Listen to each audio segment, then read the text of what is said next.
They can't. They have to go down.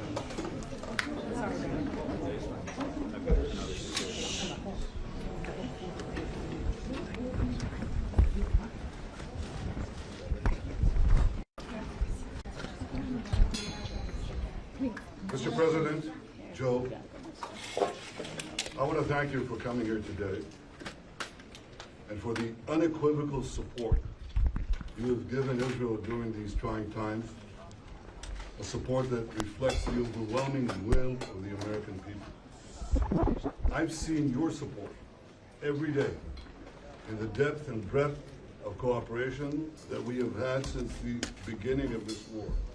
A level of cooperation that is truly unprecedented in the history of the great alliance between our two nations.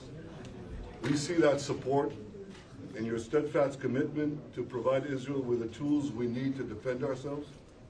We see that support in the clear message you've sent our enemies not to test our resolve, and in the 2 American carrier battle groups that you sent to the region to back up those words with action.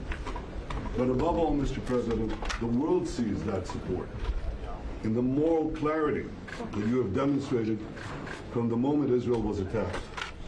You've rightly drawn a clear line between the forces of civilization and the forces of barbarism. You describe what Hamas did as sheer evil. It is exactly that. Hamas murdered children in front of their parents, and parents in front of their children. They burnt people alive. They raped and murdered women. They beheaded soldiers.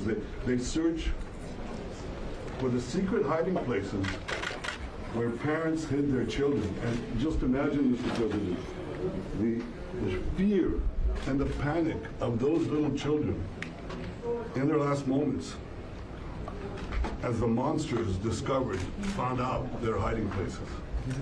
Hamas kidnapped women, children, elderly, Holocaust survivors.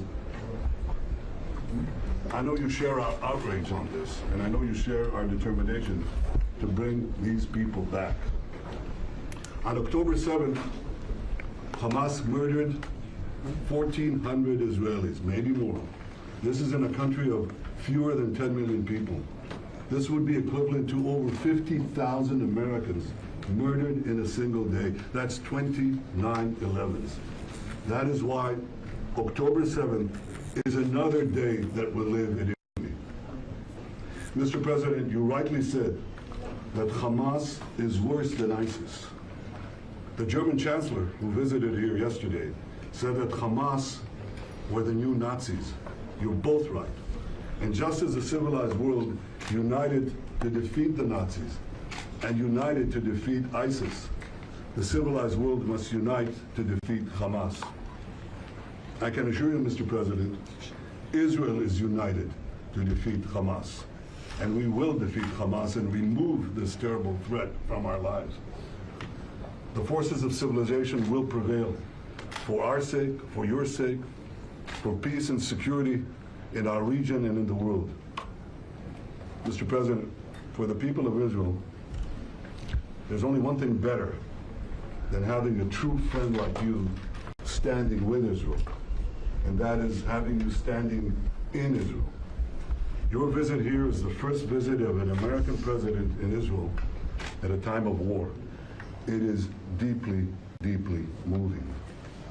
It speaks to the depth of your personal commitment to Israel. It speaks to the depth of your personal commitment to the future of the Jewish people and the one and only Jewish state. So I know I speak for all the people of Israel when I say, thank you, Mr. President. Thank you for standing with Israel today, tomorrow, and always. Mr. Prime Minister, thank you very much. Look, folks, I wanted to be here today for a simple reason. I want the people of Israel, the people of the world, to know where the United States stands. I've got my great Secretary of State here. He's been here for a lot, but I wanted to personally come and make that clear.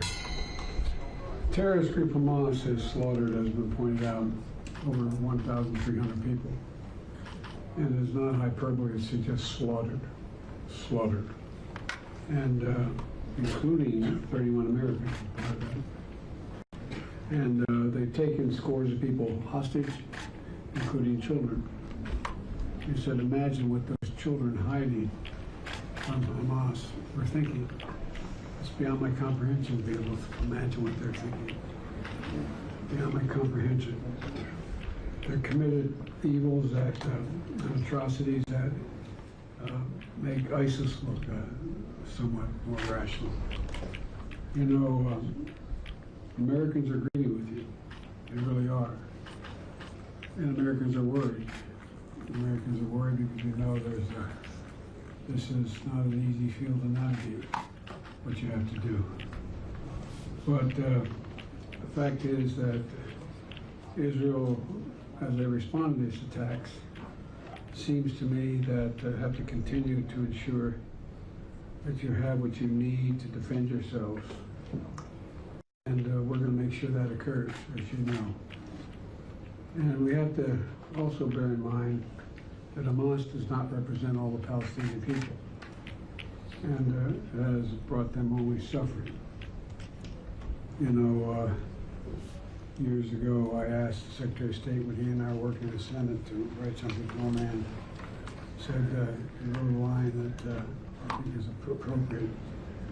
He said, it's not, we need not just, well, I won't go into it, I'll wait later, taking too much time, but the point is this, that I was deeply saddened and outraged by the explosion at the hospital in Gaza yesterday. And based on what I've seen, it appears as though it was done by the other team, not you. But there's a lot of people out there who are not sure. So we've got to overcome a lot of things. And also means encouraging life-saving capacity to help the Palestinians who are innocent, caught in the middle of this. And well, at any rate, that's who we are. Not just me, but that's who the United States is. And it's just not the example of our power, it's the power of our example. It's almost as important. The world's looking. Israel has a value set like the United States does, and other democracies, and they're looking to see what we're going to do. So, Mr. Prime Minister, I'm very happy to be back in Israel with you. Thank you for having me, and I'm looking forward to having a thorough discussion about where everybody goes from here.